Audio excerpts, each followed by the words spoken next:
Un fléau qu'on espérait enterrer dans le passé et qui ressurgit du côté de Mayotte, c'est le choléra. On en parle avec notre invité, le sénateur Thani Mohamed Sohili. Bonjour à vous. Bonjour. Soyez le bienvenu sur Sud Radio. Vous êtes sénateur de Mayotte. 3 cas autochtones de choléra ont été détectés à Mayotte. On savait qu'il y avait des malades du choléra qui étaient arrivés des Comores. Il y en a aussi qui ont attrapé le choléra à Mayotte. Ça veut dire que votre département fait face à un début d'épidémie? Oui, tout à fait. C'est une pathologie qu'on pensait avoir disparu depuis longtemps. Et elle nous est parvenue des Comores où la situation est explosive avec des milliers de cas, 2584 cas aux Comores confirmés, dont 1826 en juin, l'île la plus proche de Mayotte, à 60 km à vol d'oiseau, 61 décès comptabilisés. Et donc, Mayotte subit ces cas, cette maladie, avec 13 cas confirmés. Et là où la situation s'aggrave, c'est que on vient de recenser 3 cas qu'on considère comme autochtones, c'est-à-dire de personnes contaminées sans avoir voyagé ou été au contact avec des voyageurs récents.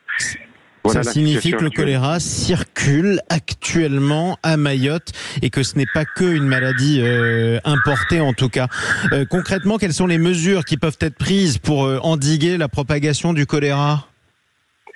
Eh bien, ce sont des mesures de confinement, de confinement, si on peut traduire en français, c'est-à-dire à partir du moment où il y a un cas qui est détecté, tout faire pour que le cas reste circonscrit dans la zone. C'est pour ça que la personne concernée est immédiatement prise en charge, vaccinée, et dans un contexte de pénurie des vaccins dans le monde, il faut ici, lorsque les cas sont confirmés à Mayotte, vacciner l'entourage le plus possible.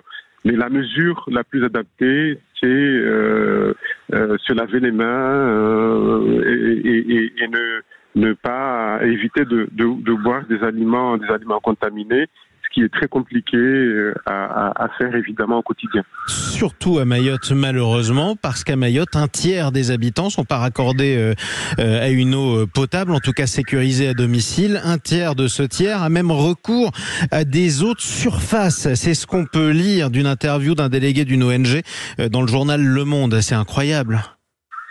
Alors, des eaux de surface, ça reste à confirmer. Des eaux de surface des rivières, effectivement. Mais même dans ces zones où l'eau potable n'est pas accessible, la solution de se laver les mains, voire des solutions hydroalcooliques, ça ne fait pas si longtemps que ça que nous sommes sortis de la pandémie du coronavirus. Eh bien, les gestes en grande partie restent les mêmes. Et malgré les difficultés, il faut absolument effectivement encourager et accompagner les gens dans ces gestes-là. Alors, en un mot, qu'est-ce que vous demandez à l'État à court terme ? Eh bien, à court terme, c'est tout faire pour que cette pandémie ne se propage pas plus que cela à Mayotte, et ça reste possible puisque les cas qui ont été détectés sont concentrés aujourd'hui dans une commune où il y a une forte population originaire de Comores, Koungou, pour ne pas la citer, et dans un deuxième temps que la France fasse appel à la communauté internationale pour agir à la source, c'est-à-dire au sein des Comores, et traiter le mal à sa racine. Exactement, aux Comores où il y a eu plusieurs milliers de cas, la situation semble être à ce stade hors de contrôle malheureusement pour les Comoriens. Merci pour cet éclairage et bon courage surtout, Thani Mohamed Sohili. Je rappelle que vous êtes sénateur du département de Mayotte.